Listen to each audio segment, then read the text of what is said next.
In our ongoing quest to map the mature masculine psyche, we have journeyed through the realms of two great archetypes. We have felt the boundless, connective fire of the lover, the source of all passion and meaning. We have stood in awe of the disciplined, purposeful action of the warrior, the guardian who protects what is sacred and fights for a cause greater than himself. But for passion to have direction and for action to be wise, another energy is required. It is an energy that operates not on the battlefield of the world, but in the quiet, hidden laboratory of the mind. It is the power that comes not from force, but from understanding, not from overt strength, but from secret knowledge. Today, we delve into the most enigmatic of the archetypes. We seek the wisdom of the magician. Many of us as young boys went through a magic phase. Perhaps you learned a few simple card tricks astounding your friends and family. Maybe you even ventured into a real magic shop, a dusty emporium filled with mysterious boxes, disappearing coins, and secret contraptions. Do you remember the thrill of that? The feeling of being initiated into a hidden world, of learning a secret that gave you the power to bend reality, even just a little? That fascination with magic is a powerful clue. While most men outgrow their interest in stage illusions, the deep allure of what magic represents never truly leaves us. The ranks of professional magicians are still dominated by men, not by coincidence, but because it taps into something archetypally masculine. This attraction to magic points to something far more profound than pulling a rabbit out of a hat. It stems from what the power of the magician truly represents, the power that comes from mastering secret knowledge and using that knowledge to wield tools that influence events and create desired outcomes.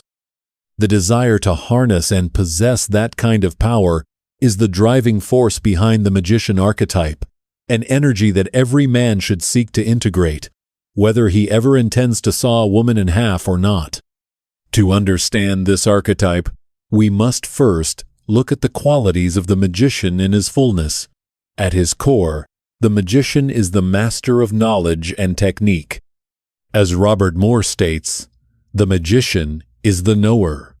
But what does he know? He knows the secrets and the secret knowledge of the universe. Now, while this might sound incredibly esoteric, what Moore means is any kind of specialized knowledge that is not obvious or immediately accessible. It is knowledge that you learn in degrees, whose mastery requires immense effort and diligence, and whose reward is access to a realm of competence that the average person cannot enter. Moore elaborates on this. Every kind of knowledge that requires a special training to acquire is the province of the magician energy. Whether you are an apprentice to a master electrician and unraveling the mysteries of high-voltage electricity, or a medical student, poring day and night over the secrets of the human body and the technologies available to help patients, or a stockbroker, or an advanced student of finance, or an intern at one of the psychoanalytic schools, you are in exactly the same position as the apprentice sorcerer or shaman in tribal societies. You are spending a great deal of time, effort, and money to be initiated into a restricted and secret field of power. You are undergoing a testing of your competence to be a master of this power. And, as is true of all initiations, there is no guarantee of success. When you are going through your studies or doing your specialized work day to day, you may not feel like you are operating in a secret field of power. But take a step back and see it from the outside. Whether it's chiropractic or carburetor repair, you can do things that are, to others, completely opaque and shrouded in mystery. You are, in your own domain, a holder of secret knowledge. This mastery of knowledge naturally leads to the magician's second great quality. He is a master of technology. A few months ago, I got my first iPad. The first time I swiped the screen, I felt like I was wielding some kind of magical scrying mirror that gave me access to the world's knowledge at my fingertips. In 1 minute, I could be reading a biography of Winston Churchill, and the next, I could be watching a free university lecture about him on YouTube. The iPad is a perfect example of science fiction author Arthur C. Clarke's third law. Any sufficiently advanced technology is indistinguishable from magic. Indeed, the magician is a master of technology. When men learn the secret knowledge of how the world works and use that knowledge to harness its laws, energies, and forces crafting them into practical tools and systems, they are accessing the magician energy. Inventors, scientists, engineers, and tinkerers are all examples of these masters of technology. It's humorous how we often attribute supernatural qualities to our most famous inventors. The press called Thomas Edison the Wizard of Menlo Park. Legends grew up around Nikola Tesla and his command of electricity, and the obituaries for Steve Jobs frequently treated his creations as something akin to magic.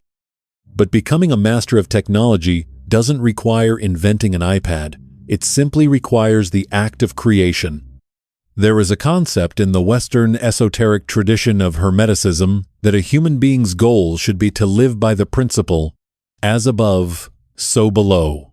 While this phrase has many interpretations, one I particularly like is that it means making the formless world of our thoughts, imaginations, and dreams manifest in the physical world below. To do this, we must use all the knowledge and tools at our disposal. In short, we must become masters of our own technology, turning our inner visions into outer reality. This ability to create is fueled by the magician's third quality. He is thoughtful and reflective. The warrior is the archetype of action, but he often takes his marching orders from the magician. The magician energy is what facilitates healthy introspection and strategic thinking. When you are facing a difficult decision, the careful weighing of which course to take is empowered by the magician. His strength comes from cautious thought and contemplation. He is like a grand master of chess. The more he studies and experiences, the more he is able to see life as a chessboard, to visualize all the possible moves, and to predict with a high degree of accuracy where those moves will lead. This capacity also generates a man's gut feelings and intuitions, the seemingly spontaneous decisions he makes in moments of crisis, which are in fact the product of a mind that has been unconsciously processing patterns for years. This deep thinking leads to a fourth, and often misunderstood, quality. The magician is a keeper of secrets and a master of appropriate silence. In our modern, democratized information society, there is an expectation that everything worth knowing should be available to everyone all the time.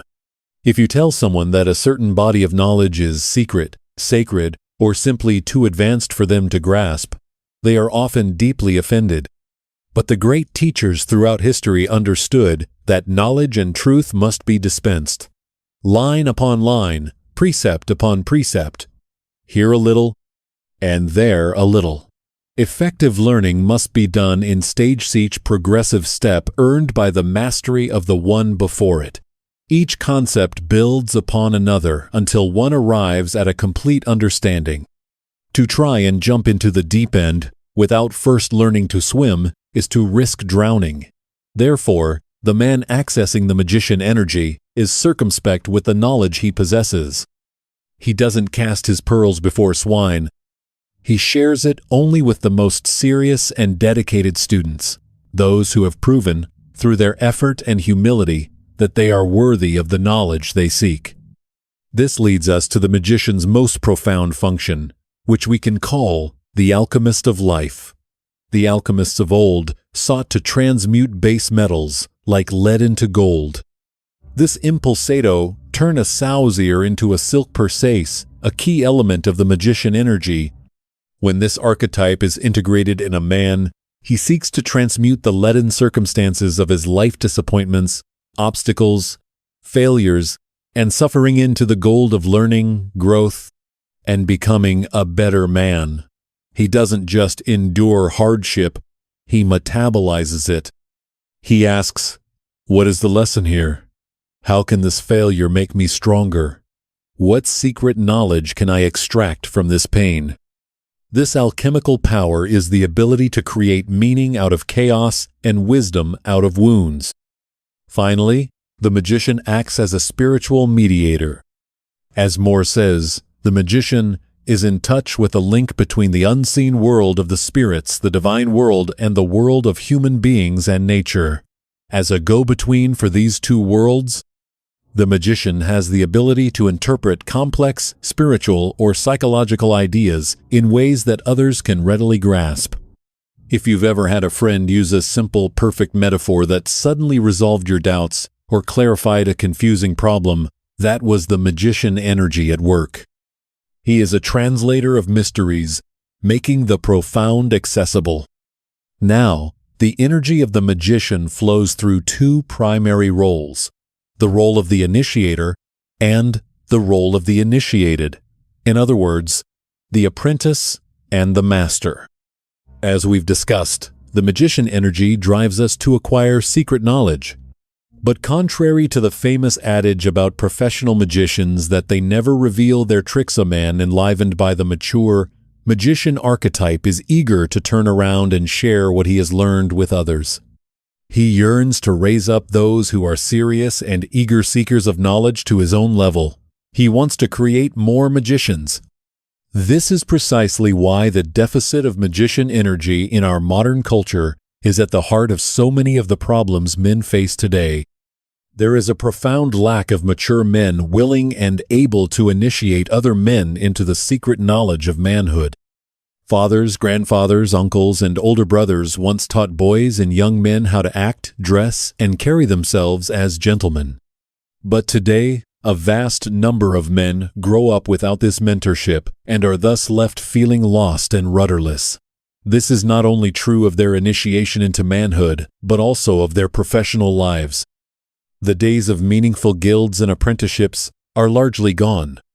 Men are pitted against each other in fierce competition, and a look-out-for-number-one mentality means that few are willing to take a younger man under their wing and guide his career.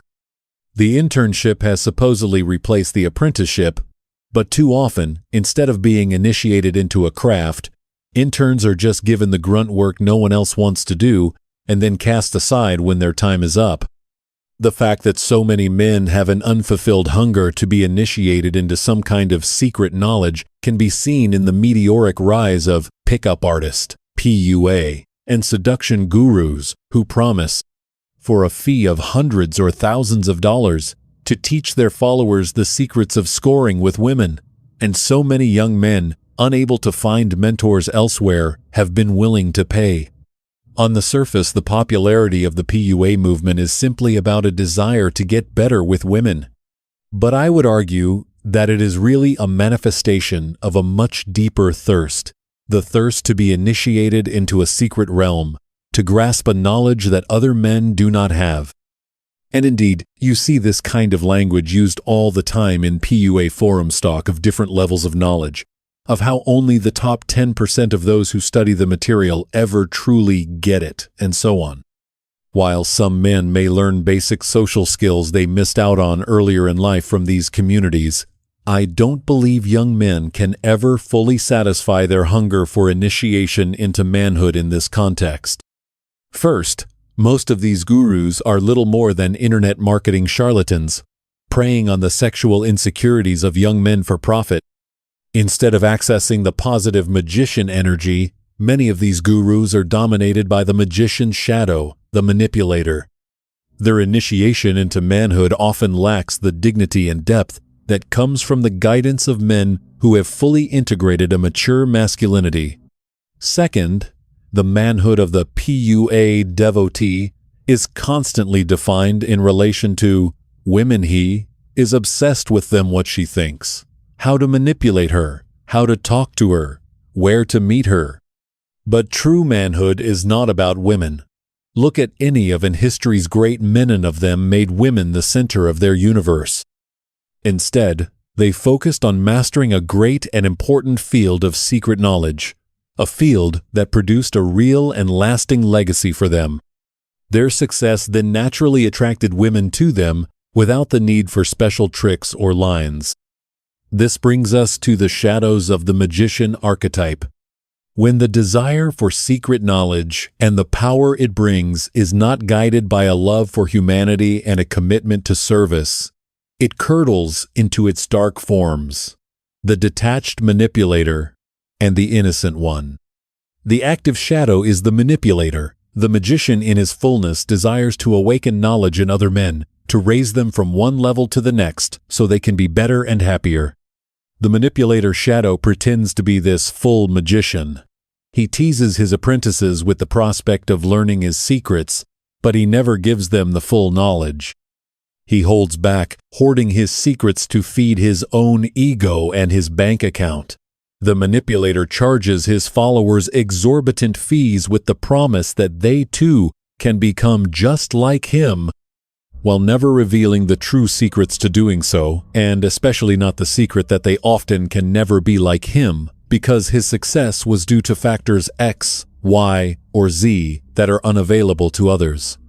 The internet has created an army of these manipulator shadows. Everywhere you look, there are hucksters promising to reveal the secrets to sleeping with women, losing weight, making money online, if you just buy their 200 ebook. This shadow plays a prominent role on our cultural stage. Wall Street bankers, politicians, advertising firms, and media pundits are all experts at enchanting their followers by telling part of the story, but never all of it. But there is another, perhaps more insidious, aspect to the manipulator shadow, his tendency toward a cynical detachment from others. I see this shadow in young men all too often. They are the ones who, when confronted about their inability to commit to anything, to be passionate about anything, or to enjoy the simple pleasures of life, will retort with something like, "The unexamined life is not worth living," more brilliantly summarizes the problem with this kind of man. This is the man who thinks too much, who stands back from life and never lives it. He is caught in the trap of the pros and cons of his decisions, and gets lost in the labyrinth of his own convoluted thoughts. He is afraid to live, afraid to get into the fray. He just sits on his rock and thinks. The years pass. He wonders where the time has gone, and he ends his life in regret for a life unlived. He is a voyeur, an armchair adventurer. In the academic world, he is a dry-as-dust pedant. For fear of making a wrong decision, he makes no decision. In his fear of life, he cannot participate in the joy and pleasure that others are experiencing. To the extent that he hoards what he knows, he ends up feeling lonely and isolated. To the extent that he wounds others with his knowledge and his technology in any field and in any way by isolating himself from them, he has given up his own soul. The passive pole of this shadow is the innocent one. A man possessed by the innocent shadow wants the power, glory, and status that come with the full expression of his magician archetype, but he is unwilling to do the work or take on the responsibility that such power demands. He sees another man doing something cool, and he decides he wants to do it too. These are the guys who get incredibly excited about a new hobby, a new belief, or a new career path. Their excitement is palpable. But after the easy part is over coming up with the band name, buying the skateboard, designing the startup's logo, they realize just how much grunt work is required to actually get good at something, and they quit. The man haunted by the innocent shadow wants to be a millionaire, but he doesn't want to put in the years of blood, sweat, and tears to get there. He wants to play guitar like Django Reinhardt, but he gives up on lessons after a few weeks. He wants to be a spiritual master, but he doesn't want to do the daily work of prayer, meditation, and study. But the innocent's shadow behavior doesn't stop there. Because the man in touch with his innocent shadow can never achieve his own goals due to his laziness, he doesn't want other men to achieve their goals and ambitions either. Out of sheer envy, he becomes an obstacle to others. A man possessed by the innocent is jealous of another's success and does everything he can to tear him down. Theodore Roosevelt despised this kind of man. To him, the man dominated by the innocent shadow was that cold and timid soul who knows neither victory nor defeat. So how do we access the magician archetype in a healthy, generative way? How do we become the alchemists of our own lives? First, commit to lifelong learning. See yourself as a perpetual student of the universe. Read widely and deeply. Don't just learn things for their practical utility. Learn for the sheer joy of understanding. This is the magician's daily devotion. Second, create more than you consume. In a world that constantly pushes us to be passive consumers of entertainment, products, and information, the most radical act of power is to become a creator. Write, build, paint, compose, code, cook, work with your hands, turn the formless into form. This is the essence of as above, so below. Third, find a mentor and then become a mentor. The most direct way to access the magician energy is to heal the cultural wound of fatherlessness. Humbly seek out the guidance of a man you admire who is further down the path than you are. And once you have achieved a level of mastery in any area of your life, turn around and offer your knowledge to a younger man who is just starting out. This is the sacred duty of the magician. Fourth, join a fraternal organization that has a tradition of ritual and the passing down of knowledge, like the Freemasons or the Knights of Columbus. These groups provide a structured container for the magician energy to be explored in a communal setting. And finally, and perhaps most importantly, create sacred space in your life. In our modern secular world, the line between the sacred and the profane has been almost completely erased. But if you wish to access the insights, energies, and ideas that exist on a higher plane than your everyday life, you need a portal to that higher realm. Sacred space is that portal. Create for yourself a ritual, a time, or a physical space where you will not be disturbed. Maybe it's listening to Bach in your study after the kids have gone to bed. Maybe it's a secluded grove in a park where you go to think. Maybe it's a silent morning walk in the woods. Whatever it is, draw a line around it and make it holy in your life. This is your laboratory. This is your temple. This is the space where you can quiet the noise of the world and listen to the subtle, secret whispers of the magician within. By creating this space, you forge the council chamber of your own psyche, for within this sacred quiet, the magician can finally be heard. He brings his secret knowledge, his strategic foresight, his alchemical wisdom. The lover brings his boundless passion, his connection to the heart of all things. The warrior brings his disciplined action, his unwavering sword. But even with these three powerful advisors, a council is not a kingdom. A collection of potent energies is not a whole man. A question remains, the most important question of all. Who sits on the throne? Who presides over this inner council, harmonizing these immense powers and directing them toward a generative and life-giving purpose? To answer that, we must, in our next and final journey together, seek the face of the fourth and final archetype. We must seek the king.